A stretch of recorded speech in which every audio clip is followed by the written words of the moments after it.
Angie Colee. Wow, man, I get inspired by her. She's great. Her podcast is Permission to Kickass, and it's the way to contact her as well in her social media. Some of it's Angie Colee, but what a story!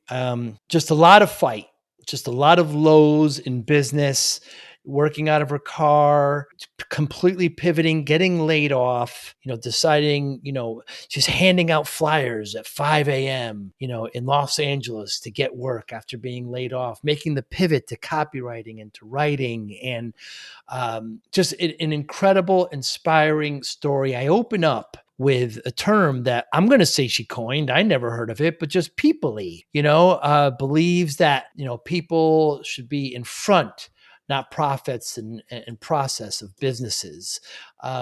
Just a wonderfully inspiring terms that another term she coined, I never heard of, procrastination. You could probably figure out what that is. But she got inspired to go read this book, The Well-Fed Writer.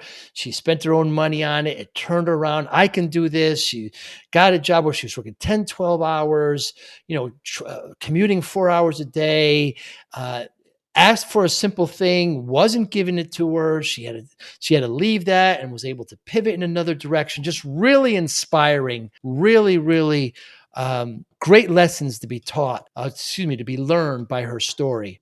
Thanks for listening. Hi, I'm Joey Pinz.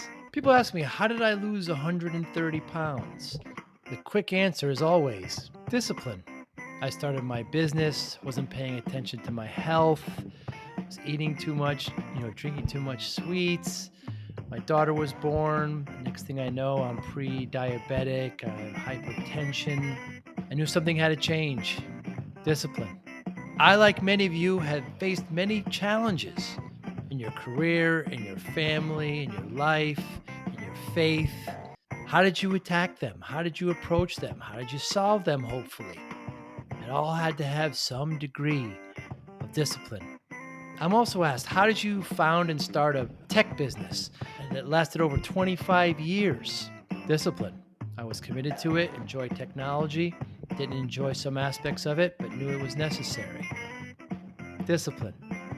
Our podcast mission, how do we use discipline to better ourselves and society? Join me, please, as I talk to interesting people and discuss how they use discipline in their family and their passion and their careers and how it helped them. Our podcast vision, growth through learning from others. Joey Pinz Disciple Conversations. It'll be light and serious. Join us, please. Thank you for consideration. Very excited to talk to you, Angie Colee. I really appreciate your time. Why should companies and corporations be more people-y? That's such a great question. Well, I mean, I look at business as kind of like a table built with three different legs: people, process, and profit, right? Those are the three things that make any successful business. Lately, and we've been seeing this reflected all over the news, we've been focusing a little bit too much on profit, a little bit too much on process. And that's when you see the train coming off the rails, right? The people are what make the business work. Say what you want about AI. It's not getting out its wallet anytime soon to buy something from you. So the people are what make the business work. And when we lose sight of that, people start to suffer. You start to see things like quiet quitting. You start to see things breaking down, leaders leaving roles, people rebelling. It doesn't work if you forget that it's all about the people. Yeah, that quiet quitting has been a really popular term lately. Yes. And I'm really excited because they're the generation after mine. I think I'm kind of like cusp of Gen X, elder millennial, even though I don't like any of those terms. But I'm happy for Gen Z that they're realizing that they don't have to grind themselves against the wheels of business, that they have one life, one and only precious life to live. And it's more important than spent just grinding themselves down against the gears of capitalism, so to speak. We're going to go poetic today. Let's just do that. Why not? But the term people-y, I've never heard it before. I heard it from you, Angie. I can't remember where it came up. I know my best friend and I kind of joked about that, but I was like, we need to be better at peopling. Let's just make Yeah. that a verb, peopling, to people. Um, it says so much more than, well, let's improve our communication skills, or let's figure out how to talk to one another with more kindness. Let's be better peoplers.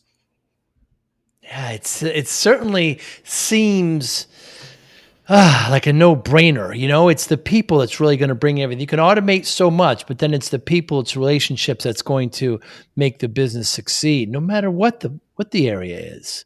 Oh yeah. That has always been my perspective. I remember when SEO in business was all the rage. My background is in marketing, copywriting. Um, and people were telling me your business is going to fail without SEO, but that was back when keyword stuffing was like the latest Mm. rage, Hmm. and you could not read an article because it said the same thing 20 times over because they're just trying to get picked up for the search engine. And that always drove me nuts because I was like, but the search engine isn't buying from you. And yes, it contributes to the ultimate purchase, but if you did all of that work and you paid all of that money to get to the front end, the front page of Google search results, and then I am there and I'm ready to buy it, I'm interested in what you have to say, and I'm annoyed by paragraph 2. Was it worth it to get my Mm. attention? I don't want to buy from you. I can't read this freaking article. Yeah, fascinating background, Angie. I don't even know where to begin. I mean, letting go from the Oprah network to, oh my goodness, somebody telling you to buy a well-fed writer and making that transition. My goodness, where do we begin? That's a great question. I mean, I like the windiness of my story. I didn't always see it as an asset, I'll be honest, Mm, but I'm kind of glad that the way things work are changing a little bit more. It always used to be that you knew what you were going to be, and you went to school for one thing and you stayed with one career, maybe changed a couple of times, but that's it. And that led me fairly early in my life, all the way up until my late 20s, honestly, when I discovered copywriting, thinking that I was a failure because I picked up trash and I waited tables and I was a firefighter and I was a bartender. And I never really felt like I knew what I wanted to be when I grew up. mm, Now, with the benefit of hindsight, right, which is always 2020, mm, I can see how everything that I learned in each one of those jobs fits into what I'm doing now and has ultimately led me to where I am talking about what I talk about. Um, you know, you've got to learn some sort of people skills when you are selling credit cards on the floor of Home Depot during the worst economic recession since the Great Depression. That was me in 2008 trying to save up for grad school, selling credit cards with people getting in my face about this interest rate. Is you serious? I'm like, sir, I don't set the interest rate. I'd be happy to pass the message along to the bank that underwrites the credit card. Would you like a credit card or not? No is a perfectly fine answer. mm. Yelling at a girl in Home Depot isn't going to change things, bro. You just kind of get a sense of humor about all that kind of stuff when you have that many conversations. And I don't know, it's all in all of its windy glory led me to where I am, which makes me very happy. Mm. Yeah, the humility there, it really things can get bad, Hmm. but can they get that bad? Yeah. Well, and I mean, that people skills, to bring it back to what you asked me about in the beginning in being Mm, peoply, does a lot to circumvent the escalation of situations like that. And I think that's where we kind of get in over our heads as people, as business owners, like whatever the context is when you're dealing with people. You don't actually have to react to anything anybody says. You don't have to respond to anything anybody says. And that was freeing when I figured that out, where I was like, um, it used to be that I was kind of the smart aleck there saying, yeah, I mean, I don't make the rates. I don't know what to tell you. And before long I picked up the strategy of telling people, okay. that's I'm it. like, okay, cool. Have a fantastic day. Sounds like a credit card's not for you. And like just not rising to the occasion. And that made a lot of those interactions much more pleasant. Mm. Yeah, you get a lot of no's, but it's the couple yeses that really let you break through. But you were the ups and downs, Angie. Like I said, like you were at a production company. You didn't know how you were going to pay rent after you were let go, and you Mhm. saw something and you moved. You pivoted to that, and it's all kind of timely. It's amazing, once you're at that level, what you're willing to do, and what doors open for you. Oh, yeah, I think there's almost a certain kind of magic when your back is against the wall. Mm. Because when you've got savings and when you've got options, that's when fear can kind of play some tricks on you. You can go, "Well, I don't think I can try that strategy. I don't think I can make that phone call because here's a potential consequence and I'm afraid of what they're going to think of me and what if I look stupid?" Like all of those fears can jump in and stop you from taking action. When you're stuck and you have no option but to make this work, go big or go home kind of becomes a blessing because Mm. it's like, what's the worst that could happen? I'm already in the worst situation that I imagined. So it's got to be up from here, right? Let's just try something and see how it goes. But you were writing for like the pageant, the black pageant, U.S. Mhm. America. I mean, the trajectories that your career has gone through is just incredible. Well, thank you. I had a lot of fun writing for that. The Miss Black USA pageant, I did their live production script for a couple years in a row. I had never written a production script before I took that job, Mm. but I just said, I'm pretty sure I could figure that out. Let me research what a production script looks like. Cool. Yeah, that makes sense to me. Let me work my way through this. Asked a lot of questions of the clients. They liked it enough to have me come back and help them with it again, and it was a fun project. But I don't know. There's a lot of messages from society that kind of tell you that you can't do something if you don't have the experience. But then, of Mm. course, you can't get the experience until you do something. So Mm. at some point, you have to be the one to decide. I think I can figure that out. I'm going to go get that experience. I'm going to try that and see what happens. And that's a great message to people right there. Just 'Cause try stuff. so often, they're expected to, command a large salary, they're expected to, there's some entitlement sometimes, and, you talk about, like, you were in Los Angeles handing out pamphlets, right, going to places, trying to get work. I mean, Hmm. you were hitting the bricks. Oh, yes. I tried. All of that came out in that book that I read, The Well-Fed Writer. Mm, And to add some context to what you were talking about earlier, when I was let go from the Oprah Winfrey Network, I was thinking I was going to be in my dream role, which was TV development. Those are the people that find the show concepts, the show ideas, and pair them up with the network branding. Think mm, about how like Sharknado could really only be on the Sci-Fi Network, and Mr. Monk could really only be on USA. Like there's mm, a certain tone and a brand and a personality to these shows, and that's where I wanted to be. And when I got laid off from this and I couldn't find work after that, this was in 2011, or 2000, late 2010, it was just devastating. mm. It was a big blow to the identity and like maybe I can't do that. Maybe I'm in the wrong place, right? It makes you second guess yourself. So I don't understand what compelled me that day.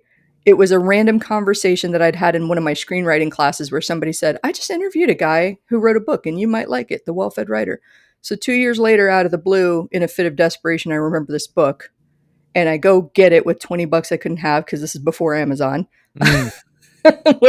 went to Barnes and Noble and picked up a copy of this book, read it in an afternoon, and thought, I could figure that out. I could do that. That makes sense to me. That was really the first time it made sense to me that there's a field, there's an industry, there are people that write the brochures and the commercials, and like they write the advertisements. Mm. Um, and so I joined freelance sites, and I knew nothing about copywriting beyond what I read in that book, and that included getting the business. So I tried pretty much every method for getting business that he mentioned in that book, from dropping flyers to cold calling. Oh my gosh, cold calling. Yeah, Cold yeah. calling is not my favorite.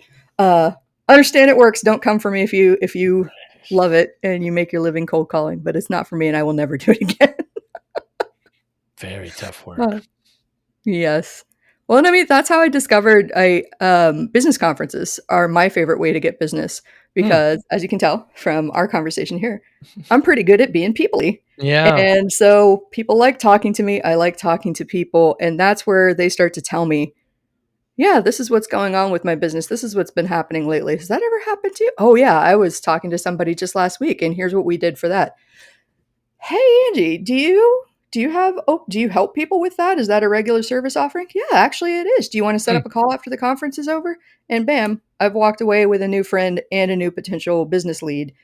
Way easier than when I was printing up little flyers on my little home printer waiting for it to eke out one line at a time. mm, And I was so timid when I did that too. Like, I just wanna go back and hold that Angie and give her a hug and be like, "Oh, mm. sweetheart." Like, "Oh, no." I got up at 5 o'clock in the morning before all of those stores were open so that I could drop it and no one would see me leaving my little flyers. Wow. Wow. It's amazing the energy there that you had. And business conferences, I love them too because everybody's open minded. They're having a good time. They're in a foreign city. They're getting to go to parties that they don't have to pay for, and Yep. they're open to conversations. And there's a event hall, and the people giving away tchotchkes. It's such a great place to network because everybody's there is having a good time, and they're not stuck in the office, uh, Mhm. and just nothing replaced the person to person when you can actually kind of be there and shake their hands and look them right in the eye and Exactly. smell them and hear them and see their inflection and feel their inflection and just see it. It's just there's nothing that replaces that. No, not at all. And I wonder if this is the same thing for you. It was a real eye opener for me when I realized that the relationships that I created at those business conferences weren't as a result of me having a brilliant hook or brilliant offer or being able to Mm, talk about business. It was about me being able to just talk and tell stories and be a human.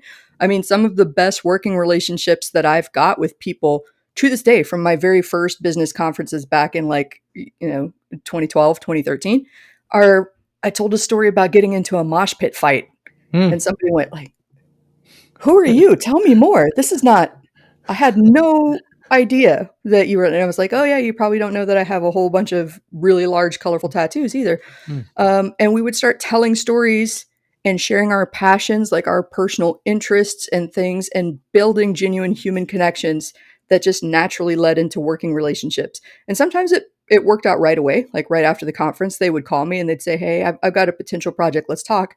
Sometimes a few months later, they'd go, "Well, this thing came up in my business and I knew I needed help." And suddenly I remembered, right, I think Angie does that. Is that something mm, you do? Can we talk?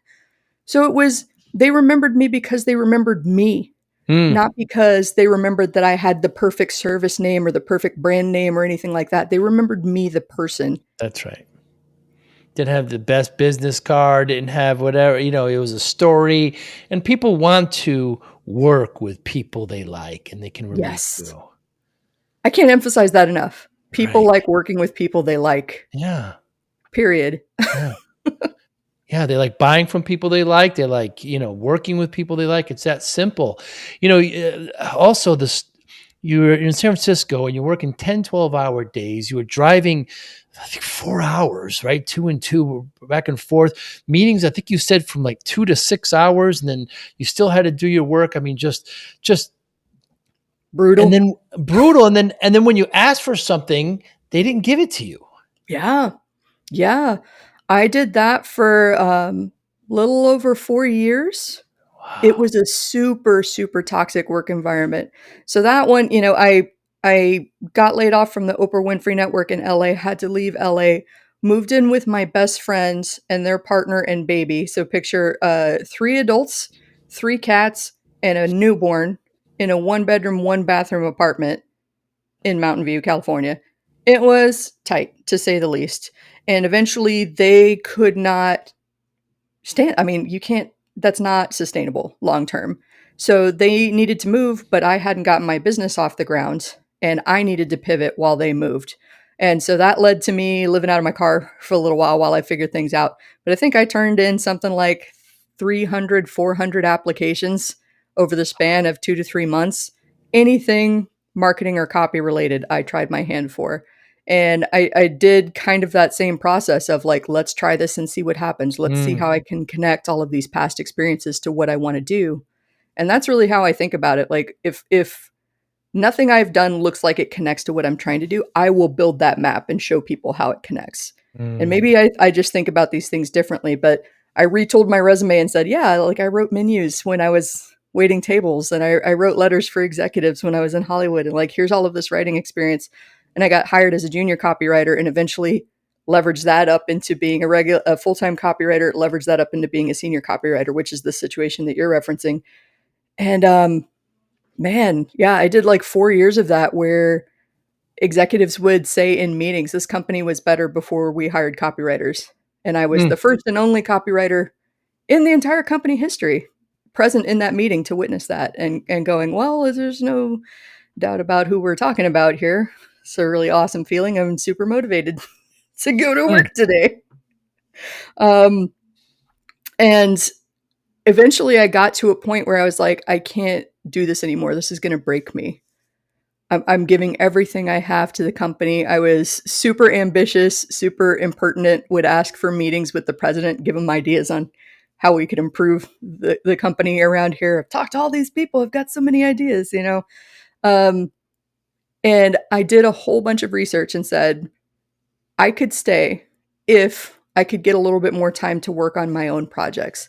And so I proposed, since I was already working 10 to 12-hour days, what if I just did 4 10s? If I did 4 days a week, 10 hours a day. And I made a case for it because I'm a salesperson, right? I was like, here's how this would benefit you. I would get into the office 2 hours before everybody, be able to plow through a whole bunch of work, still be able to make all of my meetings. Like, this will give me focus time. This will be a super benefit to the company. Here are all the reasons why.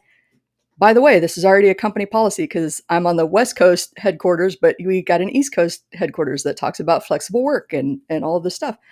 And my boss was in my corner. He went and made the case to HR, whose reaction was to shoot it down in flames and say, if we did this for you, we'd have to do it for everybody. So no. Mm. And I just went, well, that means I need to quit, right? And my boss said, yep, I get it. I'm so sorry. So I did. Mm. Like, 3 months later, it took me a while even after that, so to work up the courage to walk out the door. But 3 months later, I quit, and it leads to the wildest story that I never thought. I had been working kind of side jobs up until that point and socking away as much money as I can because San Francisco area is Ugh. super expensive, and it's only gotten worse since then. Um, and the first month, I think by day 18, so I ended right before Christmas, so I could take those 2 weeks off with family, not have to worry about anything, and hit it hard in the new year, right? Love how the brain Nice. organizes things like that. I started prospecting and sending out notices about my freelancing as a copywriter on January 4th, and by January 18th, I had booked over $10,000 in business. And I'm over the moon. I'm like, yeah, this is winning. I finally figured this out. Proceeded to burn myself out doing the exact same thing, working around the clock for my clients, and didn't prospect anymore to build my business. So then February, March, April is starting to, business is going downhill. I'm still prospecting, trying to get more business, but I'm kind of losing momentum, kind of losing faith.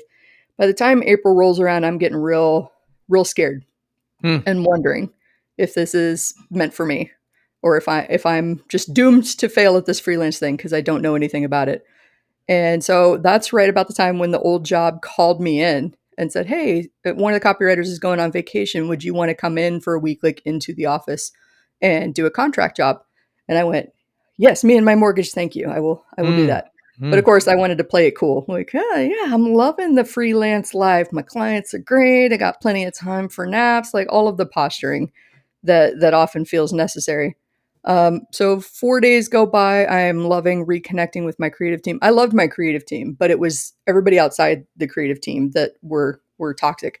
Mm. Um, and on day 5, one of the HR ladies comes up to me and says, "Hey, Angie, I'm going to need you to pack your stuff and leave the building." And I was like, "All right, well, if I don't know you," which I don't. I mean, I know you because we worked together for years, but I don't because I'm a contractor. I don't recognize your authority to leave the building. Feeling all sassy because I can't be fired at that point. Mm. I've got a contract. I'm supposed to be here through the end of the day, and my on-site boss hasn't told me to leave, and the agency that the contract is being handled through hasn't called me to leave, so I'm not leaving. So she stayed in my space and made it all uncomfortable until I agreed to leave, making sure that they would pay me through the end of the day, right? And I'm frantically texting the agency and my boss and asking, what gives? Like, why are they asking me to leave? Did I do something wrong? To my knowledge, I did the job that I always did for 4 years while I was here. I got a text from my boss 15 minutes later saying that the entire creative team had been called into an office and let go. Wow. So I got fired from a job I didn't even have. Mm. It was brutal. I felt like I had stayed on the job. And in that moment, things really changed and I got serious about building my business because I Hmm. realized I had an unarticulated belief in my head, which was you can always go back. And then I couldn't. And I had to make it work. You certainly did. I had to. Hmm. Why should we have permission to kick ass? I think too many of us hold ourselves back believing that an adultier adult will come along and tell us that the path that we're on is the right one and reduce the risk or make it less scary or any number of things, or we don't feel qualified to be the person that steps up and does this. But one of my mentors, Kevin Rogers, who is the inspiration behind the name Permission to Kick Ass, he told me that once. I had just joined his copywriting community. I wanted to be around people who were in the industry so that I could learn all those things that I didn't know and find the questions I didn't even know to ask. And he noticed that I wasn't responding in the community. I was just kind of lurking and asked for a Mm. phone call. And when I got on the call, he, after a little bit of chit chat and getting to know each other, he called me on it. He said, "So I noticed you haven't been posting anything. What gives?" And I told him, "You've got all these brilliant people and they're already saying anything. I can't contribute to that. I can't Mm. compete with that." And he goes, "It's not a competition, but I get the impression that you are waiting for permission to help people, to step into your expertise, to call yourself an expert. And you don't actually need permission. You can help people exactly where you are, knowing exactly what you know right now without having to do anything else. But in case waiting for permission is holding you back and you really feel you need it, I hereby anoint you expert enough. You can Mm. go help people right now that you can help."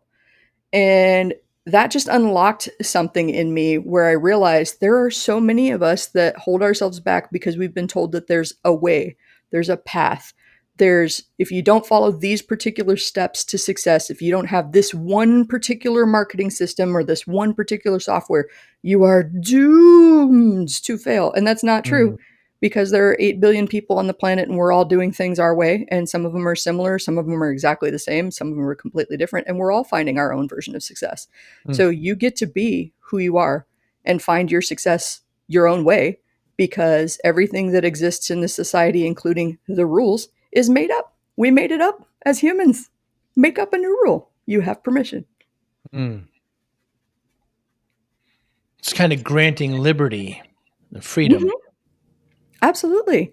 You are going to learn more from following your own instincts, even if it means that you fall on your face, Mm. right? Than you will from following somebody else's path and just struggling, but never really knowing what it is that's causing you to struggle. And I think so many of us, myself included, are so deathly paranoid of failing. Mm. Like there's some sort of flashing sign that follows you around that says loser, loser, loser. No, people are not watching us as closely. Like I host a podcast as well. And I remember the first time that I went to put out my show, I was paranoid that people were going to basically pick it apart, rake me over the coals. And I did have an experience where I boosted an episode and the internet trolls came out to play. And then I was just like, this is so lame. Why was I Mm. so worried about these people? Or lame is not the right word. I don't like using that word. This is so ridiculous. Mm. Why am I upset over these guys who are basically griping that they didn't change the channel on something that they don't want to see? I just imagined these people sitting alone in a dark, dingy living room, screaming spam at the TV instead of changing the channel. And it got a little bit ridiculous. Mm. So When you fail, and it is going to happen, Of you course. cannot prevent failure. And in fact, I think you should embrace failure and just do it as spectacularly as you possibly can. You're not going to lay down and wait for death, right? But that's how we treat it. If we have one failure, it's all over for me. I really wish that we could treat building a business like learning to walk, Hmm. because we're super excited for little babies and toddlers when they're taking their first steps. No matter how many times they fall on their butts or fall on their faces, we're there to pick them up, help them dust off, help them realize that this is not over, they can do it, and try again until they get it. I see the same thing as business. It's all baby steps, and you're going to fall down several times before you find your way. I was reminded recently, Angie, of talking about failure. So the inventor that created dynamite in Sweden, he invented this and got so much money he didn't know what to do with it. And Mm. when he found out, eventually it was used for destruction and used for death, and the way his family was treating the money, he, fell into a great depression. He rerouted all his wills and got the money and created a contest where, the top engineers and scientists of the year would be honored, and this is the Nobel Prize. This Oh, is the wow. yeah, that's the back. So there is a person who created something great, but really thought of it as a failure because it was used for destruction and used in a way he didn't had intended. But he turned it around and created one of the best, world. I don't know how many prizes there are, but there's a peace prize, right? There's mathematics, there's science, there's all these. Hmm. And I was reminded of that story recently of what you would call failure, but how he was able to turn that around. What is Yeah. procrastination? Well, first of all, I love that story, and I'm gonna have to go look that up because things are always Yeah. gonna turn out how you don't expect, and you can Mm. you can find a way to turn it around. Procrastination is something that I either came up with or heard in college. I can't remember. It's procrastination is like masturbation. It feels really good until you realize that you're just screwing yourself. Um, Mm. feels good to put things off until you realize, oh crap, I still got to get that done, and now I have an impossible deadline to meet. Woohoo! Mm. Yeah, you've got a great essay on it, and never heard the term before, but it was catchy, and I read more. Dug that one out of the archives. But it's so funny because I was actually on a podcast a couple of hours ago where we talked about the same thing. It's so wacky what comes up in different conversations on the same day, like completely unprompted. That's hilarious. I don't want to be your effing breakup guru. Ooh, that one was one of my favorites. Yeah, I mean, mine in too. retrospect, the day that I wrote it, I was seriously in an emo state. But the Mhm. background behind that was so after I had quit that job and then got fired from the job that I didn't have, I wound up contracting and then later running the team for a big name internet marketer. And I did that for several years until I started to, almost 11 years in, I'm getting a little bit burnt out on marketing writing. I'm thinking I want a new direction. This is right after the worst of the pandemic had hit. We're in the summer of 2020, and I'm just thinking it's time for a change. It's time for a change. I've done enough. The spark is gone. Let's do something else. So I took a podcasting course, and by then I had been coaching people privately and really just enjoyed that aspect more than the marketing, and decided that I wanted to do that. And again, I'm a slow mover. I made that Mm. decision, but it took me about 4 months to work up the courage and the savings and the plan in order to make the notice. And in the meantime, my then partner and I had been looking into buying a house, talking about the future with my business and what our relationship is going to look like, and everything is looking up. Angie's going to go out on her own. We're going to buy a house. We're going to ride off into the sunset, right? Wrong. So I turn Mm. in my notice on a Monday in October. Hey, I'm love my time here. Couldn't have done it without you. It's time for me to move on and go write my book and start my podcast and create my coaching business. All these things that I've always wanted to do. Love you guys. Peace out. My last day is 2 weeks. Right. That's Monday. Saturday, my boyfriend sits up and says, "I don't love you the way that you love me, and I think I'm going to move into the new house," which he bought behind my back. And the next day he was moving out. So like I went from top of the world, everything is going my way, to everything crashing down around my ears in just a few days. Mm. And my reaction to that was, I'm a very strategic person. I'm always analyzing all of the options, and I can very quickly go, not that, not that, yes to this, make maybe changes to that.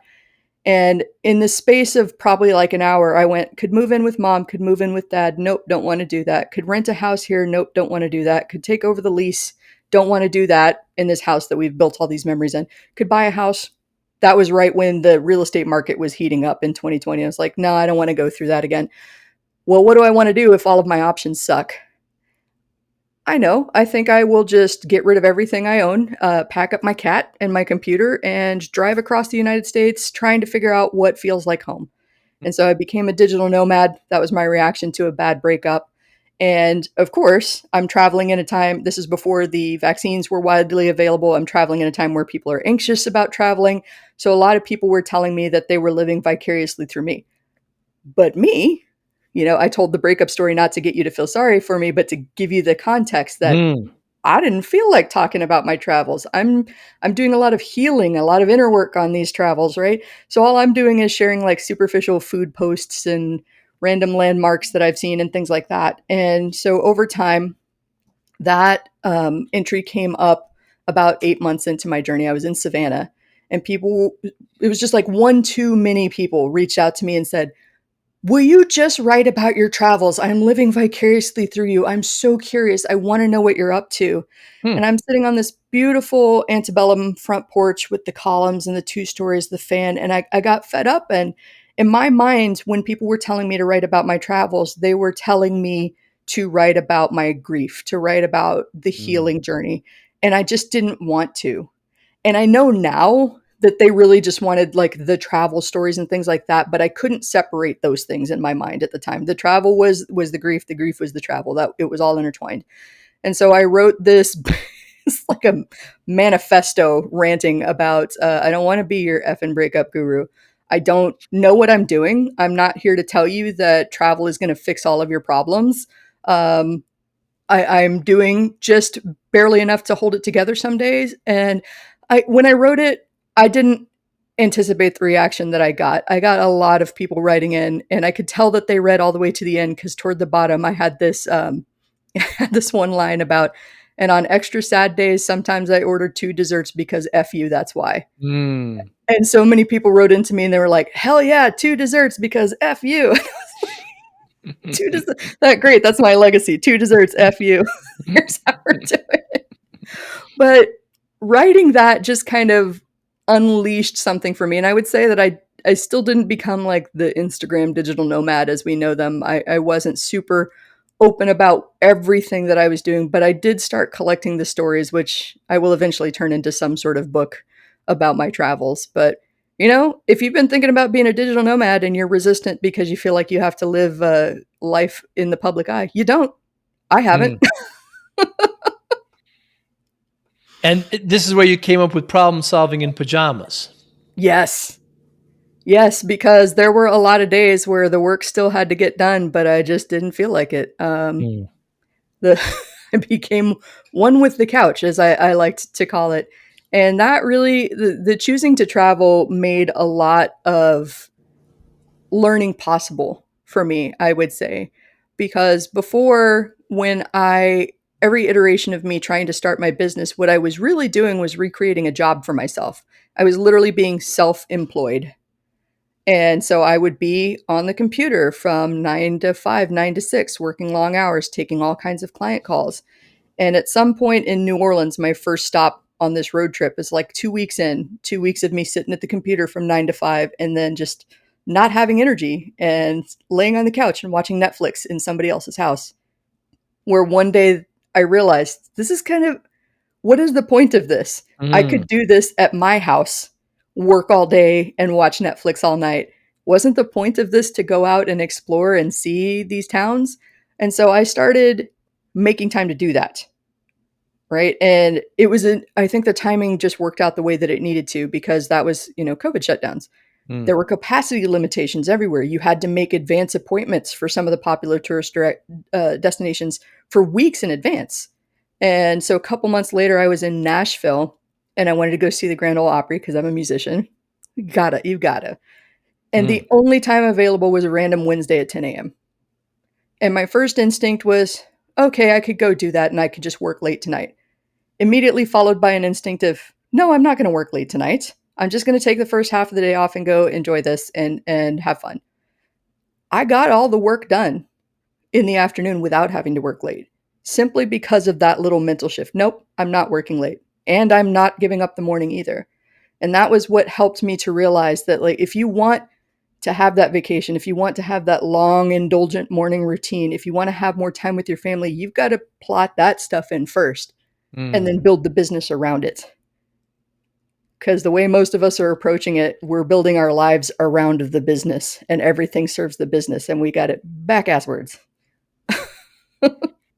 We certainly do, and it brings me to my next point, where I started my business in the '90s, and Angie, I was working way too hard, like yourself. 14-hour days, and Mm. and um, not paying attention to my health, not exercising, and eating poorly, and I got myself up to 340 pounds, and the Oh, the wow. doctor. Yeah, the doctor. My daughter was just born, and the doctor said to me, she said, "If you don't lose this weight, you're not going to see your daughter graduate." She knew how to hit me hard, Hmm. and so I spend the next 6, 7 months losing about 130 pounds. And then Wow. when people ask me, when I tell them that, they always want to say, quick, what was your secret? What was the quick answer? How'd you do it? And my one word answer always is discipline. Hmm. That's all it took. I mean, you're exemplifying many traits of discipline in what we've talked about already, which begs me to ask you, how does discipline play a role in your life, Angie Colee? Oh, that's so interesting and timely too, because I don't know if you've ever heard of something called the Clifton Strengths Finder No. by Gallup. I recently took that, like, just a couple weeks ago. And what they've done, and Gallup, I'm talking about Gallup, the people that do the surveys and have, like, Polls. massive Yeah. amounts of data, right? So they Mm. know these things when they're surveying people. They created this assessment of 34 different strengths. Hmm. And the way the test does it tells you basically like your top 5, your top 10, but basically ranks them all in order. And of the 34, discipline and consistency for me are 33 and 34. They are way down Wow. there. And so I was talking to my coach about this, like, how is this possible? Like you said, there are clearly patterns of discipline and Yes. consistency in Yes. my life. I don't understand this, that this is the quote unquote weakest of my strengths. And she told me my top two strengths I had been using to leverage when I needed more discipline. So my top two strengths are activator, which is somebody who can bring ideas into reality. Like, I know the steps to make that idea a concrete, tangible thing, and strategic. And so I told her, okay, but I'm still not quite connecting the dots, but I can see instances like producing a podcast that Hmm. requires both consistency and discipline to hit a deadline and release a podcast every single week, right? There's a lot of steps that happen to make that. And Joey makes it look so effortless. But I tell you, folks, it's a lot of production work on the back end to make these Yes. episodes go live. Yes. And Yes. so she goes, well, your activator kicked in and said, these are all the steps that happen from idea to contacting the guest to booking the spot to getting the spot live, right? And then your strategic side said, cool, I can make that into a process with a series of step by step actions. And we Hmm. can let automation handle some of that. And we can let an assistant handle some of that. And we can let an editor handle some of that, to the point where, at least for my show, I just show up and record, Hmm. and everything else is basically taken care of. Like, I approve the copy and the images and stuff like that, but most of my job is done when I show up and record because everything else has been built. And she helped me to see that when I am not being disciplined, I'm using other skills to create more discipline for myself and make discipline easier, I guess. Hmm. I don't know if it's easier, but I mean, waking up at 5 o'clock in the morning, Angie, and handing out flyers indoors in Los Angeles, and working 10, 12-hour days in San Francisco in a one-bedroom apartment. I mean, these are all things that, you've got so much fight in you and resilience, which are all synonymous to discipline, I feel. Yeah.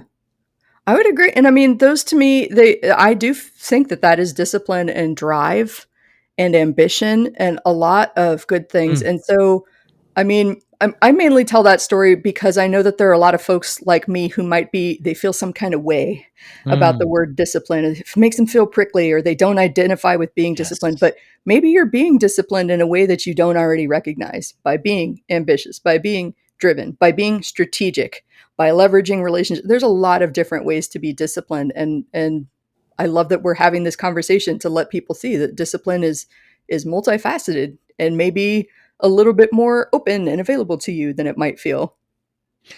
Perhaps, Angie, discipline is a spectrum. Yes, I love it. Maybe somebody should write a book about that. Yeah. I wonder. I love that idea. I would read that book. What motivates you, Angie? um, that's a great question too. My life coach asked me about that a while back, and I said, I want to be able to travel at a moment's notice to an exotic location without worrying about the cost.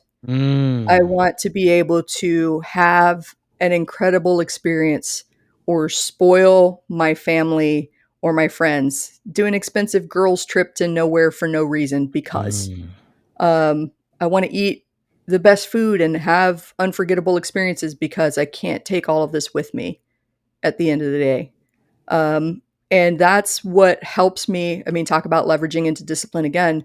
With everything that I'm building, I'm trying to live that now, not just someday when I have achieved the thing, but I'm trying to make that a reality now so that I can just grow it as my business grows, as my life grows, and then show other people what that's like. I don't want to put off until someday what I could do right now. And so mm. maybe what I'm doing when I'm on the smaller end of my business in regards of those is I'm going to a smaller conference that's within driving distance instead of flying to Fiji for an all expenses paid retreat, right? But there are different ways to make that vision a possibility right now so that you can find that motivation and that drive to keep Mm. going after the thing instead of getting discouraged that it seems to be farther and farther away no matter how hard you work. Does that even answer your question? There's no wrong answer. There's no wrong answer to what motivates you. Freedom. What is the allure of travel for you? It's Oh, I was having such a great conversation with another friend who identifies as a nomad, and he put it so perfectly, which was that some of us are just kind of born with a restless spirit.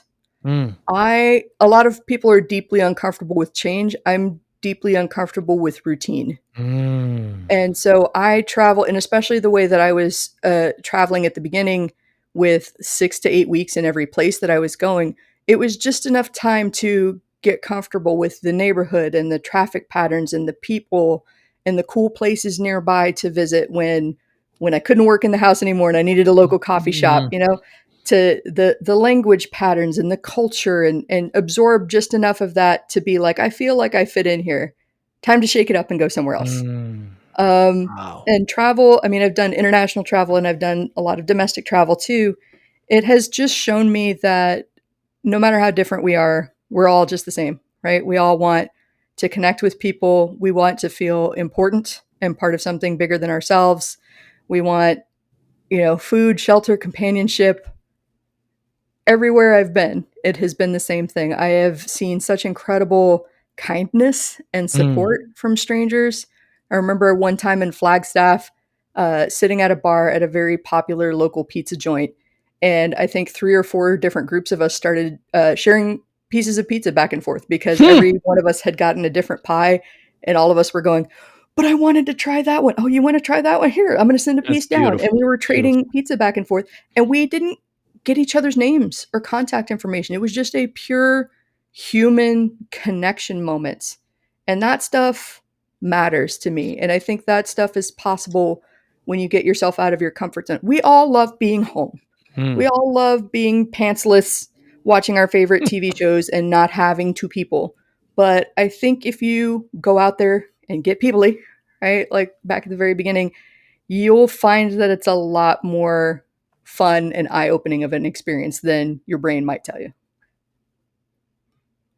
When I was 10 years old, the first day of summer after third grade, my father's an Italian immigrant, and Mhm. my father gave me a suitcase. He said, "Put your clothes in here." I said, "Okay." So I'm in the Northeast. I'm in New Haven.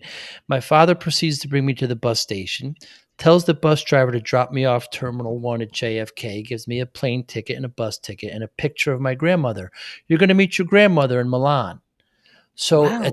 a 10-year-old getting on a bus, excited as all hell, he didn't even bring me to the airport. There's adults. There'll be adults there. This is 1978. There'll be, Mhm. so he'd be arrested now, of course. So I get to the airport. I ask people. I get on. I fly to Milan. I look for my grandmother. I meet her for the first time, my uncle, and I spend this whole summer there. And I proceed to spend many summers there all the way through college. So in southern Switzerland and in Italy, 10, 12 weeks a summer, and you just learn. It's not better. It's not worse. It's just different. People Mhm. live differently, and they still like to eat. They still like to laugh, and they still like to play. And it's Yeah. all essential the same thing. And it's such an education. Mhm. It really is. I remember once, getting lost in Paris, or specifically the outskirts of Paris. I was trying to get to a particular museum that was on the Marie Curie line or stop, one of those. It's been, almost 20 years since then. But there are multiple Marie Curie stops, Mm, and mm. I picked the wrong one, being inexperienced on the metro, and I wound up outside of Paris in the countryside at like end of the line Marie Curie. And I'm wandering around and I'm panicky because this is before cell phones are widespread everywhere. And even if I had a cell phone at that point in time, it wouldn't have been internet connective and all of that jazz. I'm in trouble, right? My only choice is to talk to somebody and see if somebody will help me figure out where I went wrong and how to get back into town. And so I went to a local cafe and collected my thoughts. I remember just kind of sitting there with my little breakfast and like, what am I going to do now? And on my walk, I just saw some people kind of standing around, and in my garbled French, I had a French undergrad. I'm trying to communicate to them that I'm lost. I'm trying to get to this museum. I don't know what I did. And they wanted to practice their English with me. And so, like, I practiced French with them a little bit. They practiced English with me a little bit. They wrote me like a little map to help me find my bearings. It was totally accurate because they're locals and they know the terrain. And we kept in touch as like pen pals online for the Wow. next 3 years or so. No agenda. We're not trying to get anything out of each other. It was Hmm. just thank you so much for helping me. I'd love to keep talking and find out about how you're doing. And that's possible everywhere. You don't have to make best friends with everybody. You don't have to make life-changing relationships to have a life-changing experience. You just have to Mm, connect with people. you certainly do. How do you measure success, Angie? How Sorry, say that again? How do you measure success? That's such a good one. I think you measure success, it's all down to the individual, right? Some people are only going to feel successful if they attain a certain status, a certain number in the bank. Other folks like me, I feel successful if I have impacted and changed a single life. And I know that Mm, sounds a little bit small after everything grandiose in my life that we've talked about. But at the end of the day, with everything that I do, my goal isn't to impact billions or millions, it's to impact one person, because I know truly reaching one person means that, maybe something in what I have to say resonates with them, changes their life for the better. You know my story of the book with the well-fed writer. I understand the power of the right idea at the right time and how it can change your life, right?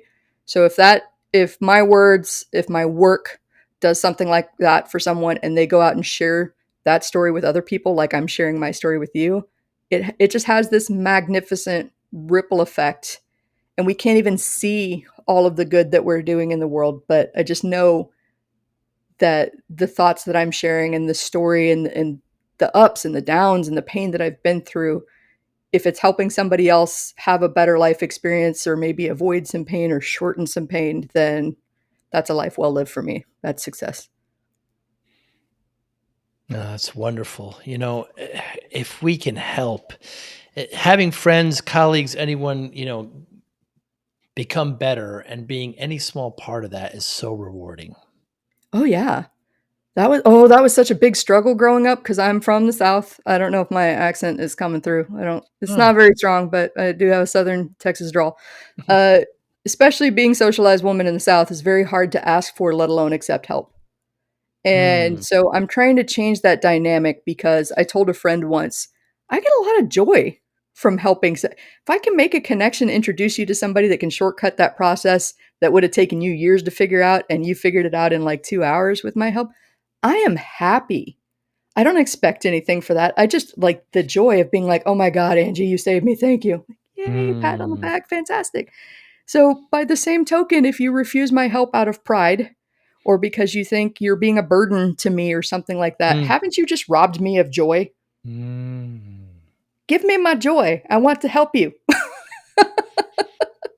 Accepting help is a form of generosity, I It think. So, is. Yeah, because it's humbling. We kind of go back to that. Angie, what a great pleasure talking to you. Your story, it enthralls me, it excites me, and I hope it does that for others as well. The fight that you have, and the determination and the discipline is mm. very, very inspiring. Anybody listening, how can we get in touch with you? You can find me on my website, permissiontokickass.com. That's all one word.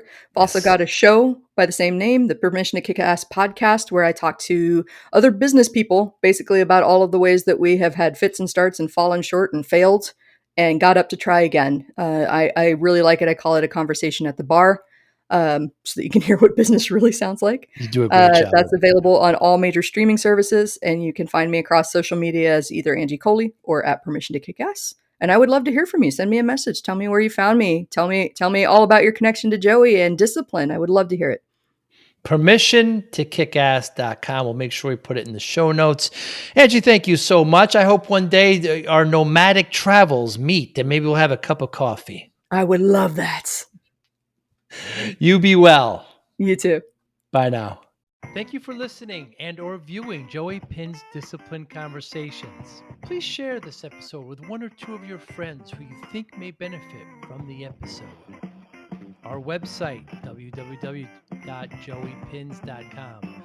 There you'll find lots of resources and you could join our mailing list. Please follow us on all our social media, Instagram, Twitter, and Facebook. Podcast information, the video version of our podcast is on YouTube. Please subscribe. Audio is on all major podcasting platforms. Please follow them. And if you like it, please consider giving 5-star rating. Would really appreciate that. Would you like to financially support the podcast? You can go to our Patreon site. Consider $5, $10, or $20 a month. There's all kind of plans that we have there. There's like a one-time payment. What is this podcast episode worth to you? $25, $50, $100, $500, $1,000, $5,000. You be the judge. You can go to our PayPal account to do that as well. Thank you again for listening or watching Joey Pinz Disciple Conversations.